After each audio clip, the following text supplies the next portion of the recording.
Welcome back to another episode of Eye of the Storm, a Guelph Storm podcast with myself, the voice of the Guelph Storm on Rogers TV, Ryan Drury. I'm very pleased to be joined by another great guest from the team, and it's a man that we all get a pretty good look at, especially on Friday nights. We're used to seeing this guy in action, the one they call Friday Night Lights himself, Brayden Gillespie. Brayden, how are you, my friend?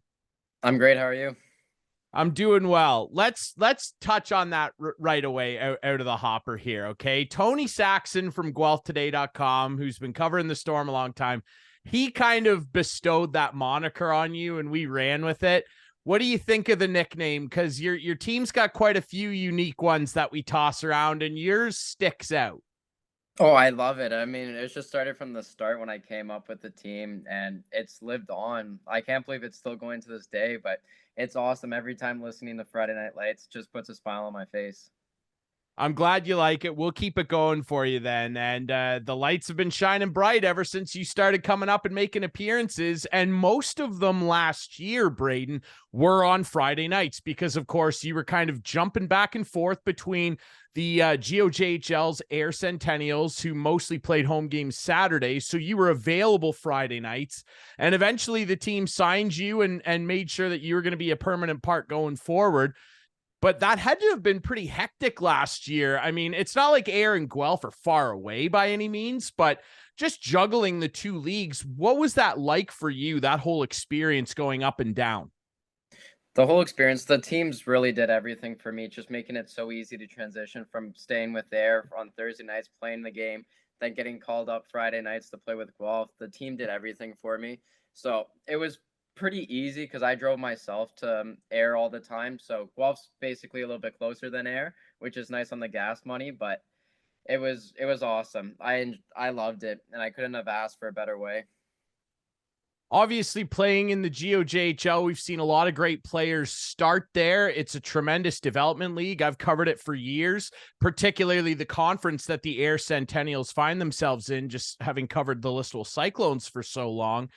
What's that league like? Because I still feel like it's so underrated, but the people that play in it and are around it, they love it. It's such a great league, eh? Oh, it's an amazing league. Everybody cares so much, and I just want to say a big thanks to Air Centennials for taking me in and doing such a great job. Like they run a fantastic organization there, from the coach, the GM to the players. Everybody's just amazing. But to get back to the league, I mean, it's basically very similar to the OHL. You got players who can rip a puck, they're very fast, and it made the transition easy, jump into the O right away because it's very similar.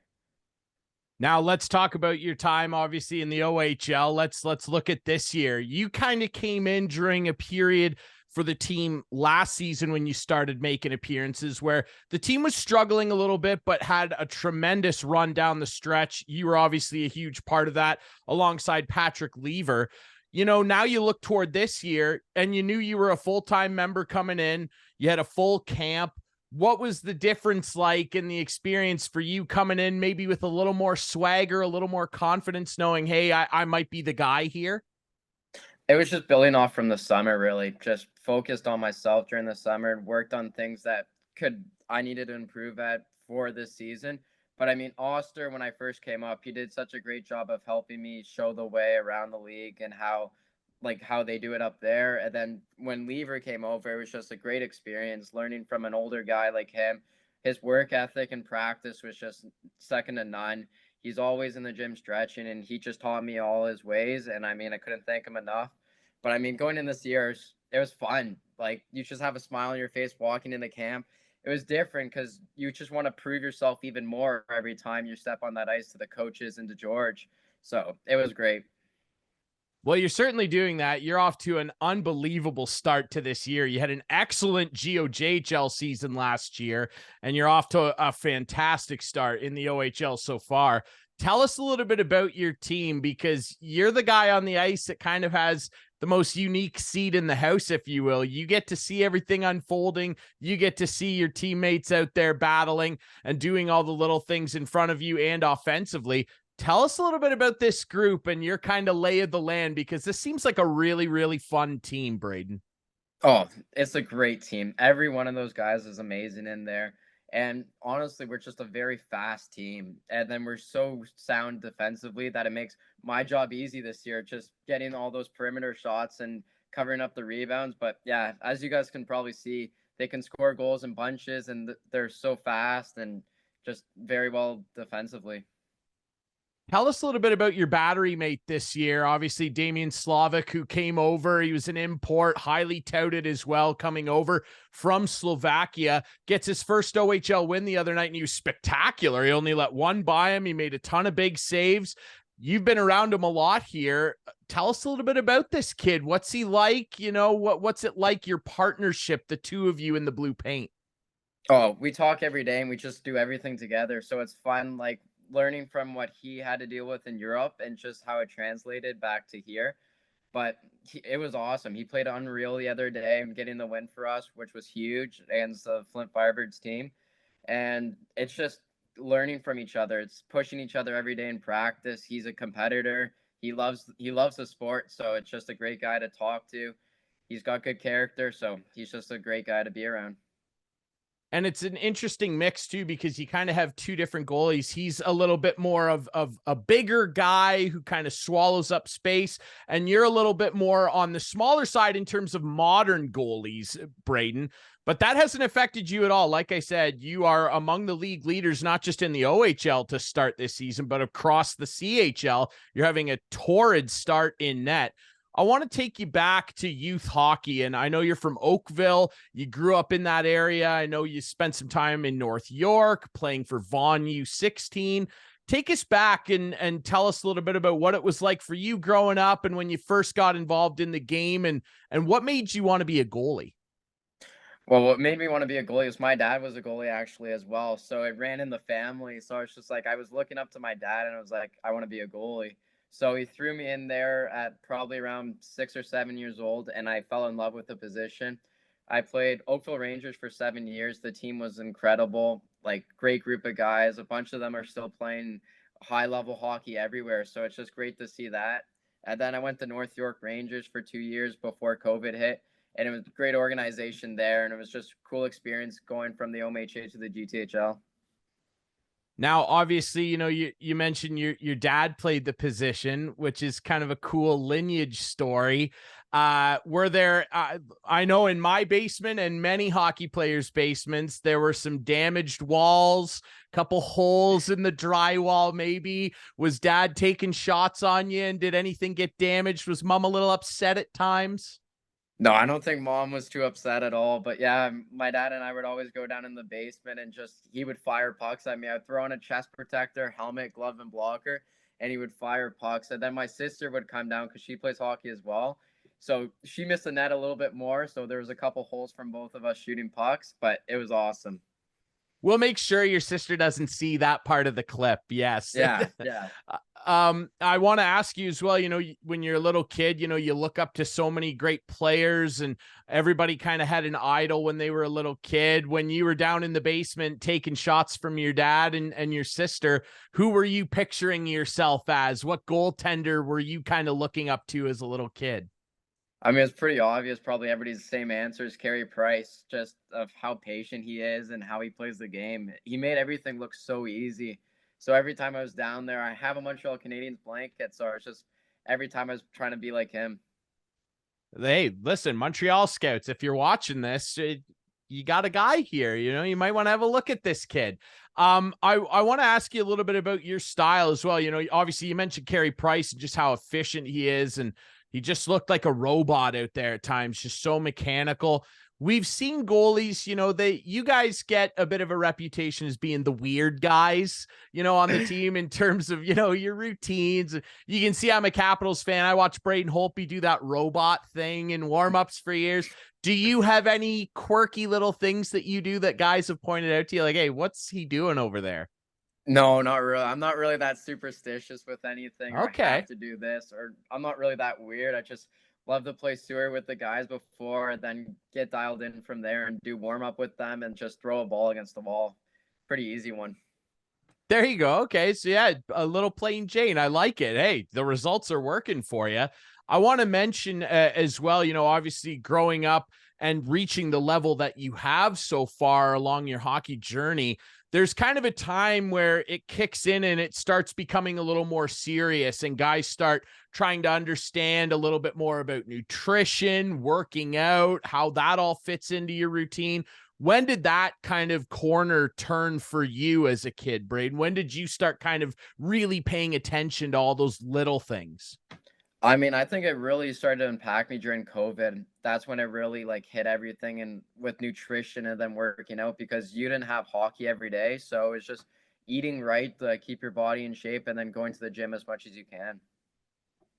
Now, obviously, I mentioned, there's been such a push over the last number of years toward bigger goalies. You see guys in the NHL, the monsters, Vasilevsky and guys like that. But there's also a lot of guys that are playing right now that are a little on the smaller side. You see Saros, Jonathan Quick, and have had a ton of success.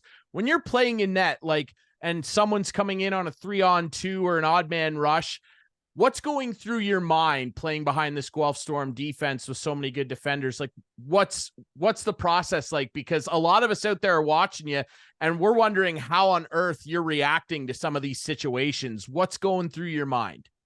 It's really trusting the defense. Like we have a great decor here, so I trust them a ton. So they would take the passes away from me, and it's just getting out far enough so I take up as much net as possible for the guy with the puck. Now, obviously, you're the first goalie that we've had on the show. And so I'm just very interested in kind of that mental game, because I don't think that there's a more mentally taxing position other than maybe quarterback, maybe a pitcher in sports than a hockey goaltender. So I want to throw some names at you, some guys. If they were coming in on a breakaway on you, what would you kind of try and do? Let's start with the big cat over here. Alex Ovechkin's coming in full steam ahead. He's not going to uncork a slap shot. He's going to try and dangle you. What are you trying to do against Ovi? Really just probably trying to match his speed when he's coming in, and like if he's flying, then I'll be quicker backing up and just really holding my feet as long as possible, because then it puts me at an advantage that if he makes a first move and I don't bite and he makes that second move, I'm right on top of him, so he doesn't really have anything left. What about Sid? If Sid's coming in, he's got that lethal backhand. He's got that really straight curve, really almost no curve to it at all. What are you thinking if Sid's got some space on you? Oh, I mean, I would be scared for whatever he's got in store for me, but I mean, just don't bite on the first move and hope to stop the puck after, because all of them are so skilled and so talented, and they have so many different tricks up their sleeve that it's really just trusting yourself and knowing that you could stop them if you fall, like if you track them and look at the stick.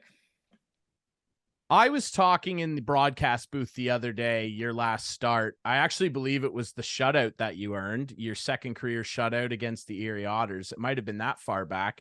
I was chatting with the color voice of the Guelph Storm, Eric LaChance, on the radio, and he had mentioned that he was talking to you at Lord's and had asked you if you were a baseball player because your glove hand is so good. And it turns out you did play some ball. Tell us a little bit about that and how you think it maybe helped your glove hand, because it's a sharp one. Oh, I think it made the biggest difference in the world playing baseball, and it only helped goalie as well. Like playing shortstop, I grew up playing shortstop for the Oakville A's for several years, and then I moved during COVID to the Ontario Blue Jays. But it was honestly, it's baseball what's made my glove hand so good. It's like when they fire those balls back at you, you got to be quick and react, because sometimes you have no idea where that ball's going. So it's just reaction time for sure. But I mean, just playing catch with my dad out in front, it made my glove hand so good, and it's been good all the way up. So hoping to continue that. It's pretty good. Yeah, you've made some stunners with it. You've been on a few save of the night reels, and I'm sure it will continue. We've been very impressed with your proficiency with the big mitt. Obviously, you must be a huge baseball fan. Are you a Jays fan? Is it safe to say? Yeah, I'm a Jays fan. Very disappointed of what happened this year, Yeah, but yeah, I was gonna I'll ask. stick by them for now. For now, yes. We'll see. I don't know if I'm a big fan of the whole front office coming back, but that's neither here nor there. What do you think went wrong for them this year? Like, I just looked at them and thought, where did all the power go? Where'd all the home runs go? That's exactly what I was talking about with my bullets while we were watching the game. Like, where did all this hitting go? Like, they couldn't hit a ball to save their lives near the end, but I guess that's when it counts the most is on the playoff time. So, guess the bats just fell asleep. Now we're talking in the midst of the CS series, both championship series. Who do you think's going to take this thing? I like. Can anybody stop Philly? Like they just look like they're on a mission. I think they might do it.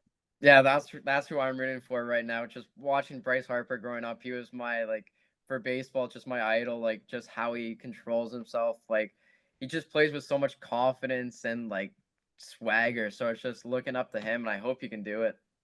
Yeah, he's a big dog and he's eating right now. And obviously, we want to shout out Rob Thompson, of course, good Canadian guy, is the manager of the Phillies. So there's still some Canadian content in there for us. I agree with you. I think the Phillies will do it.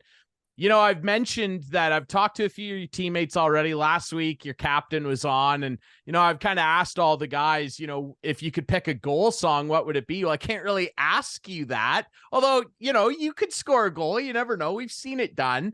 I guess maybe what I'll pose to you is if you could pick a victory song, say after a big shutout like the other night against the Erie Otters, if you had a victory song that you could pick that would play at the end, is there one that pops to the front of your mind? Oh, that's a great question.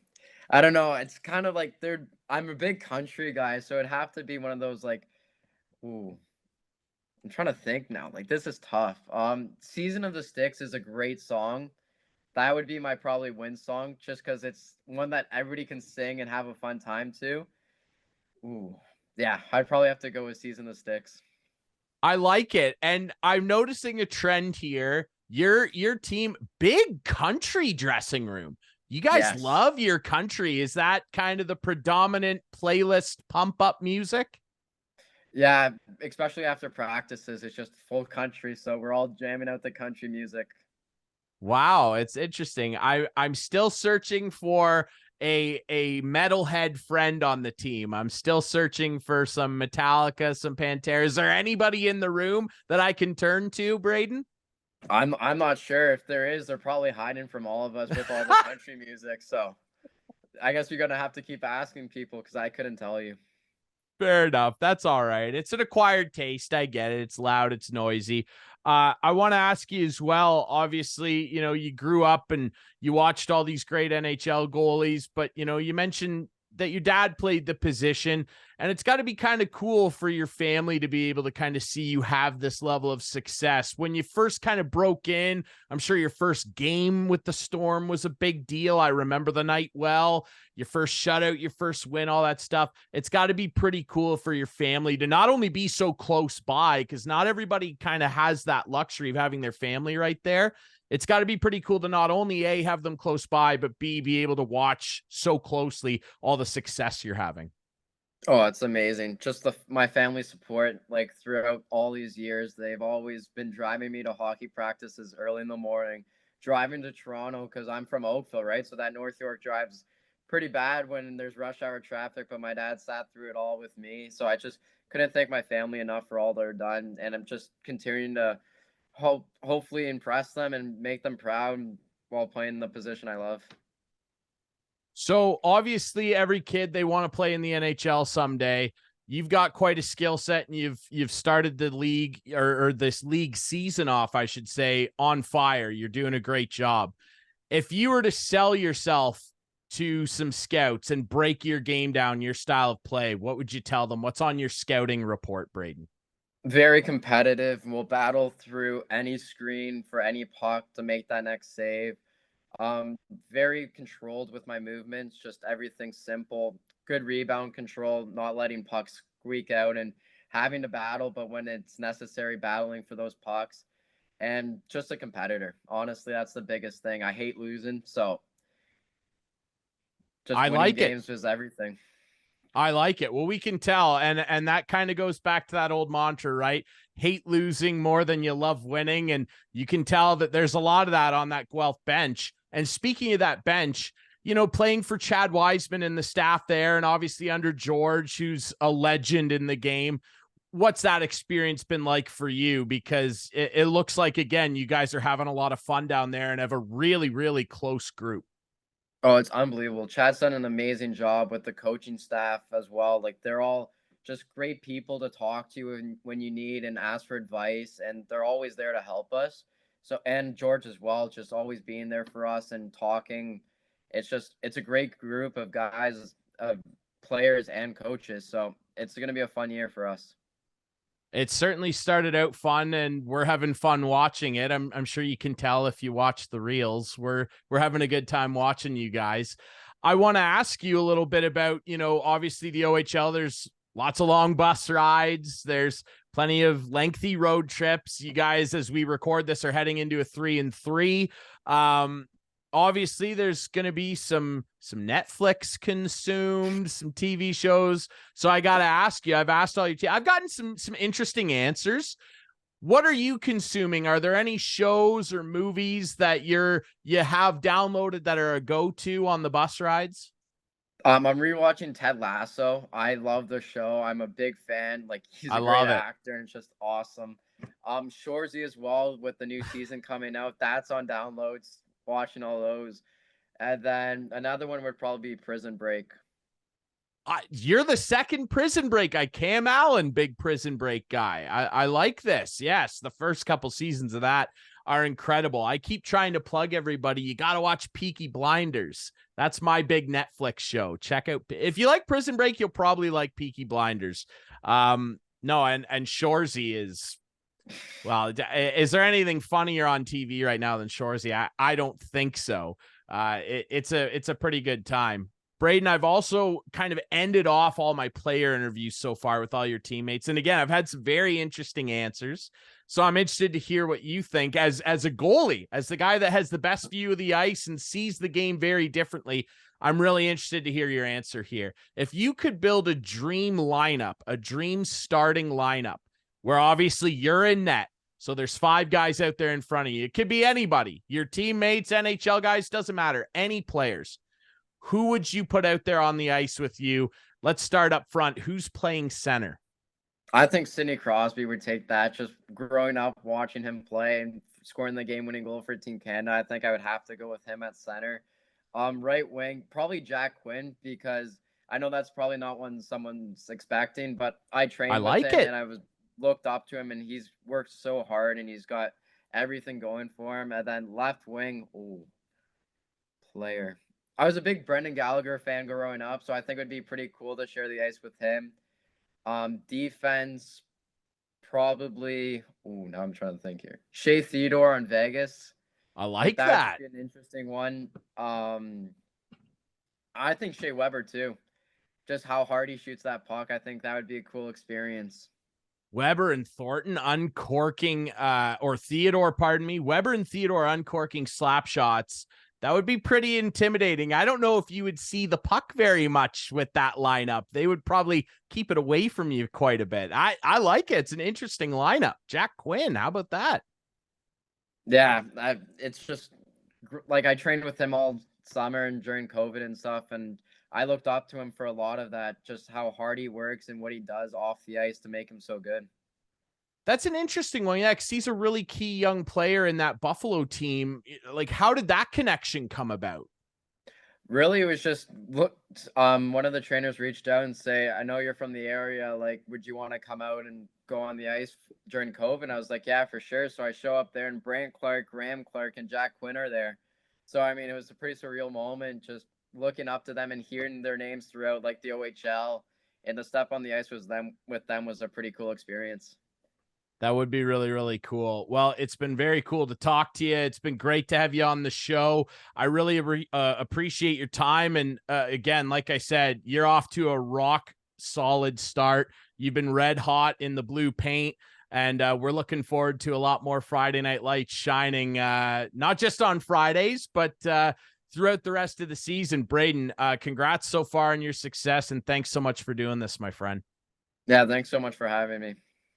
Remember, you can find this show on all the best podcast apps, including Spotify and Apple, and you can watch the show on our YouTube channel. Just search Eye of the Storm, a Guelph Storm podcast. And remember, for all your ticketing needs, visit the Guelph Storm website or the box office at Sleeman Center, where you can come get tickets and watch this guy, Brayden Gillespie, play net for the Guelph Storm. Till next week, that's it for Eye of the Storm.